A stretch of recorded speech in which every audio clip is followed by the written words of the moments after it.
Falar hoje de doença arterial obstrutiva periférica. Doença arterial obstrutiva periférica se divide nesses tópicos que nós vamos comentar um por um. É uma doença muito frequente na prática médica, afeta a qualidade de vida dos pacientes, é um marcador de risco cardiovascular elevado e os cardiopatas é um marcador de risco cardiovascular elevado para paciente submetido a procedimento cirúrgico. Qual seria a fisiopatologia? A arteriosclerose é a causa mais comum da obstrução. O processo arteriosclerótico envolve a íntima e a média, com componentes inflamatório, proliferativo e com calcificação. Ocorre isquemia nas extremidades, principalmente as inferiores, devido à redução do fluxo. A evolução é crônica e geralmente progressiva. Classificação. Ela é classificada como doença obstrutiva da aorta e das artérias ilíacas, doenças das artérias femorais e poplitas, e doença obstrutiva das porções distais dos membros, região dos pés, pernas e pés. O quadro clínico. O quadro clínico mais famoso é a claudicação intermitente, que é uma dor ou desconforto quando o paciente caminha. Ele caminha uma certa distância, tem dor e desconforto, depois ele tem que parar para poder melhorar a dor, porque o caminhar exige fluxo sanguíneo nos músculos da perna, e é exatamente o que ele não tem devido à obstrução. E isso é aliviado com o repouso. Quanto mais grave a lesão, menor a distância percorrida. A fase final da doença é a dor isquêmica de repouso, que é uma dor de forte intensidade, tira o sono do paciente, o paciente dorme sentado, normalmente ele perde peso, e é acompanhado de lesões tróficas, com hipotermia, presença de úlceras e gangrenas, e atinge diferentes áreas de extensão. Tem também a impotência sexual, naturalmente nos homens, ocorre por deficiência de irrigação das artérias ilíacas internas, tem a síndrome do dedo azul, dedão do pé ou qualquer dedo do pé fica azulado, devido à cianose, por causa de embolização de placa de ateroma. O diagnóstico é muito clássico, você faz, a pele do paciente é fina, descamativa, você vê palidez cutânea, presença de rachaduras, rarefação óssea, cianose e lesões necróticas. O diagnóstico no exame físico, da palpação, né, a inspeção, então você vê um pé isquêmico, com unhas sofridas e tal, e lesões tróficas. A palpação, você analisa a temperatura do membro, você tenta palpar a aorta abdominal, né, as artérias femorais, poplitas, tibial posterior e anterior, que são conhecidas como pedioses.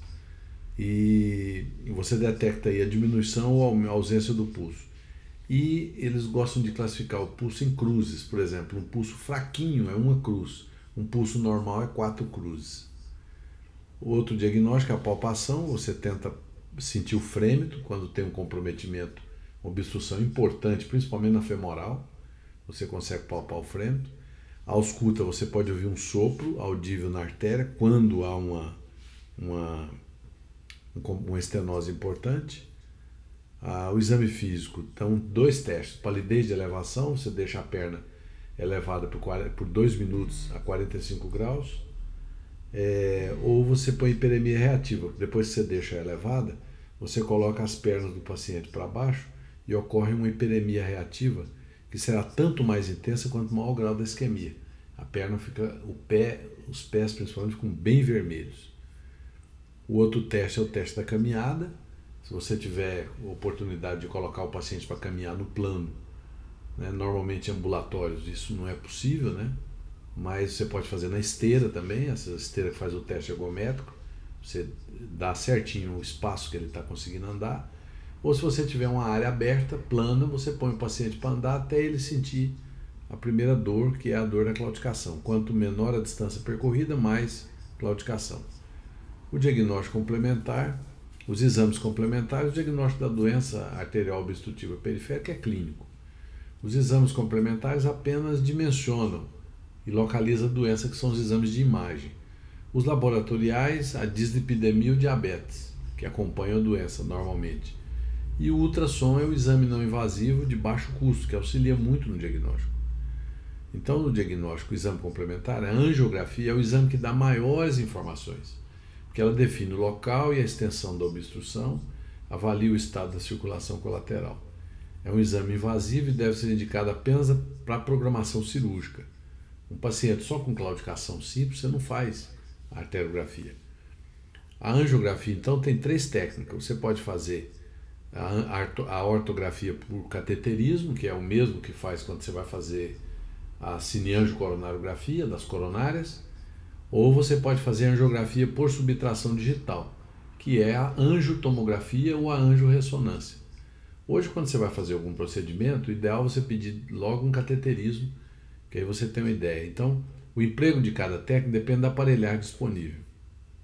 O tratamento é um tratamento basicamente clínico para combater a arteriosclerose e os fatores de risco, principalmente o fumo, que é o maior fator de risco do desenvolvimento da arteriosclerose, hipertensão, diabetes, sedentarismo e a hereditariedade. Então, você tem que pedir ao paciente para fazer caminhada, que é para diminuir, né?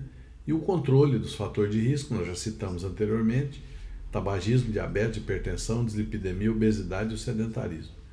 O tratamento clínico, a caminhada talvez o exercício mais importante, né? Além dela, você pode dar a S, que é um antiadesivo plaquetário, a pentoxifilina, que é uma droga homoreológica, e hoje o cilostazol. O cilostazol você daria 100 mg de dose 2 vezes ao dia. Ele é um inibidor da fosfodiesterase, tem atividade antiplaquetária, antitrombótica e atua melhorando o HDL. O cilostazol tem uma meta-análise importante de 2002, falando que ela aumenta significativamente a distância da caminhada, melhorando a qualidade de vida. Outra revisão confirma os efeitos benéficos do cilostazol na claudicação. E tratamento intervencionista. Você tem os procedimentos endovasculares, endarterectomia e revascularização cirúrgica. O que seriam os procedimentos endovasculares? Seriam angioplastia, uma artéria obstruída, você vem com um balão, você entra dentro da artéria e dilata essa artéria, ou você coloca stent nas áreas lesadas. E o tratamento intervencionista, você pode fazer também a revascularização, fazendo bypass. O bypass é uma ponte que você puxa do ponto pré-obstrução para o ponto pós-obstrução. Você desvia o fluxo do sangue, melhorando a irrigação distal. E o prognóstico da doença arterial obstrutiva periférica, o risco de amputação é em torno de 10% nos pacientes portadores de claudicação, por isso a importância de deixar o cigarro e combater os fatores de risco. Os pacientes portadores da doença arterial obstrutiva têm taxa de sobrevida menor que 5 anos, quando comparado com a população geral, e aproximadamente 50% dos pacientes portadores de doença arterial obstrutiva periférica morrem de doença coronariana, justificando esforço no controle de risco. Então era isso que a gente tinha que falar, espero que vocês tenham gostado.